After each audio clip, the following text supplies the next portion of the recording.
Outlaw King is Netflix mini forays into big blockbuster movies. They haven't quite got it yet, and this movie is another near miss. I will say the production values right off the bat on this movie are top notch, but let's get into it. Outlaw King is been kind of pitched as the sequel to Braveheart, the unofficial sequel, and that's how kind of I felt about it when I saw the trailer.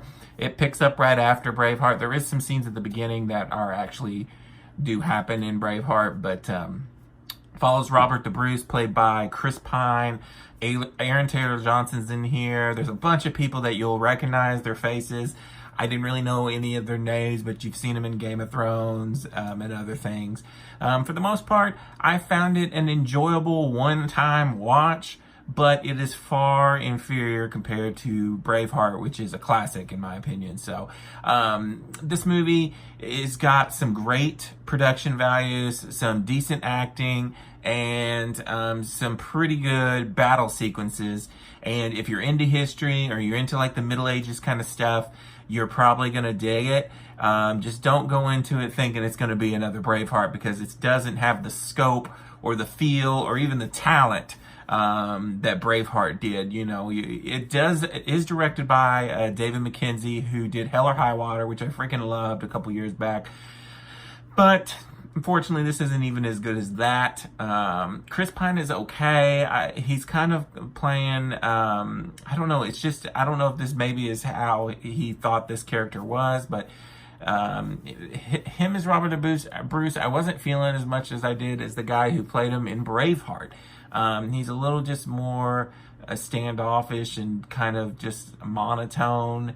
I don't know. He was fine in the role, but it didn't just jump out at me. And he's definitely no Mel Gibson. Aaron Taylor Johnson is freaking insane in this movie. And the scenes he is in are mainly battle scenes. But I will say the battle scenes, while they are good, I don't think they were as good as Braveheart, obviously, but I don't even think they were good to say something like Game of Thrones, which is insane that TV show has a better battle scene than this movie. But I don't think they were as good as the Battle of the Bastards, say, on Game of Thrones. They were good, they just weren't like top-notch good. The end battle scene is really cool because they show the kind of trenches and stuff and the things that the Scottish did, but overall, I feel like some of the battle scenes were a little bit messy. That in battle scene does feel a little suffocating at times, which is, I think, why people are liking it so much. It feels kind of like the Battle of the Bastards. It's very intense.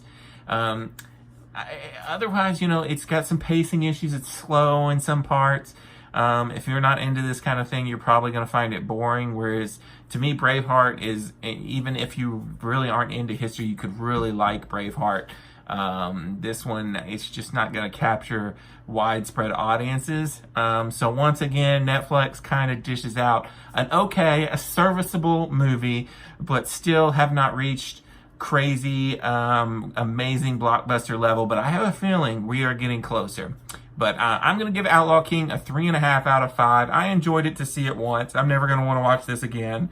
But yeah, 3.5 out of 5. Until next time, this is Rainy Cage. Peace out.